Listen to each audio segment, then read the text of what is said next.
தாய் மறந்தாலும் வான் பிறழ்ந்தாலும் நீ மறப்பாயோ என் ஸ்ரீரங்கநாதா. அந்த பக்தியோட வளர்ந்ததுனால அந்த அங்கு உரைகின்றதான பெருமாளுடைய திருவடியில பலவிதமான கைங்கரியம் ஈடுபாட்டோட பண்ணினாராம். என்னென்ன கைங்கரியம்னு கேட்டா திருமாலை கட்டுதல், அமுதுபடி சாற்றுப்படி. திருமாலை கட்டுதல பெருமாளுக்கு மாலை கிரகிச்சு உத்தமமான புஷ்பம்னு சாஸ்திரங்கள் சொல்றது இல்லையா? பெருமாளுக்கு நறுமணம் உள்ளதான புஷ்பம், உகந்ததான புஷ்பம், சாஸ்திரத்துல எந்த புஷ்பம் சொல்லியிருக்கோ 8 புஷ்பத்தை பெரியாழ்வார் சாதிக்கிறார். அதனால செண்பக மல்லிகையோடு செங்கடி நீர் இருவாய்ச்சி என்பகர் பூவும் கொணர்ந்தேன் இன்று இவை சூட்டவா வென்று. செண்பகம் மல்லிகை இப்படி எல்லாம் 8 விதமான புஷ்பங்களை இருவாய்ச்சி எல்லாம் சொல்றார். சொல்லிட்டு இதெல்லாம் விட உயர்ந்தது என்னன்னா துளசி அப்படின்னு. துளசி ரொம்ப உயர்ந்ததாக சொல்லப்படுறது. இப்படிப்பட்டதான உயர்ந்த புஷ்பத்தை அதை பறிச்சு அதை கிரகிச்சு அதை தொடுத்து பெருமாளுக்கு சாதனத்துக்கு கொண்டு போய் பெருமாள் இடத்துல கைங்கரியம் பண்ணுவாராம். அமுதுபடி சாத்துப்படி அப்படின்னா ஆச்சரியமான அவளுக்கு பெருமாளுக்கு தணிகை பண்றது, உகக்கும்படியா பண்றது, அந்த மாதிரி பண்ணக்கூடிய கைங்கரியம். விதவிதமான அன்னங்களை பெருமாளுக்கு சமர்ப்பிக்கிறது. திருவிளக்கு சமர்ப்பித்தல் பெருமாளுக்கு தரும். திருவிளக்கு ஏற்றி பெருமாளுக்கு எண்ணெய் விட்டு நெய் சேர்த்து திரியனா ஜொலிக்கும்படியா பண்ணி திருமலையில கைங்கரியம் பண்றார். அந்த மாதிரி திருவிளக்கை தூண்டி கைங்கரியம் பண்ணி திருவிளக்குல தான் இன்னைக்கு திருவேங்கடமுடையான் சேவை சாதிக்கிறார். வேற விளக்கு கிடையாது. அந்த தீபமே 2 பக்கமும் அற்புதமா இருக்கும். அந்த தீபம் நிறைய நெய் விட்டு பெரிய திரி போட்டு ரொம்ப நாளா அங்க இருக்கிற கைங்கரிய பிராலாம் பண்றா.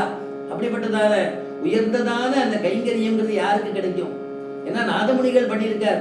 அதனால திருவிளக்கு சமர்ப்பிக்கிறது இப்படிப்பட்டதான கைங்கரியம் செஞ்சுட்டு வந்தாராம். ஒரு சமயம் திருக்குடந்தை அப்படிங்கிறதான திவ்ய தேசத்துக்கு போய் பெருமாளை சேவிக்கணுங்கிறதான அவருக்கு ஒரு ஆசை ஏற்பட்டுதான் திருக்குடந்தை போறார். திருக்குடந்தை எழுந்துள்ளினர்.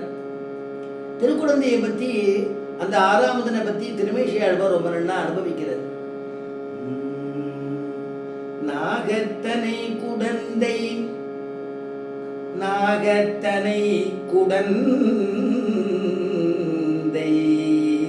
நாகத்தனை குடந்தை வெக்கா திரியவுள் நாகத்தனை அரங்கம் பேரன்பில் நாகத்தனை பார்க்கடல் கிடக்கும் ஆதிநெடுமால்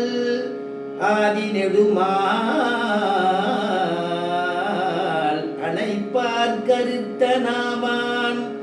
ஆச்சரியமான திருமேசியாழ்வார் நான்முகன் திருவந்தாதிங்கிறதான விஷயத்துல அருளி செயல சொல்லும் பொழுது படுத்து நிற்கக்கூடிய பெருமாள் எல்லாம் சயனம் பண்ணி இருக்கக்கூடிய பெருமாள் எல்லாம் அற்புதமாக சாதிக்கிறாராம்.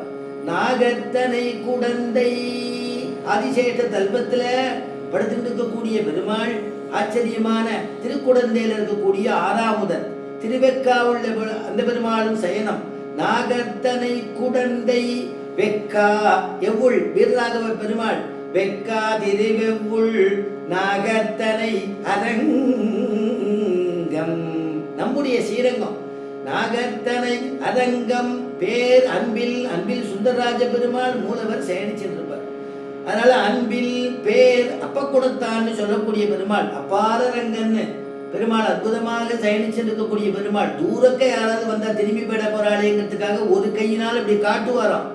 உள்ளவான்னு அப்படி சொல்லும்படியான பெருமாள் அப்பக்குடத்தான்னு சொல்லக்கூடியது அப்பாரரங்கன்னு இந்த பெருமாளுக்கு திருநாமம். அதனால வெக்கா திரிவெவ்வுள் நாகத்தனை அரங்கம்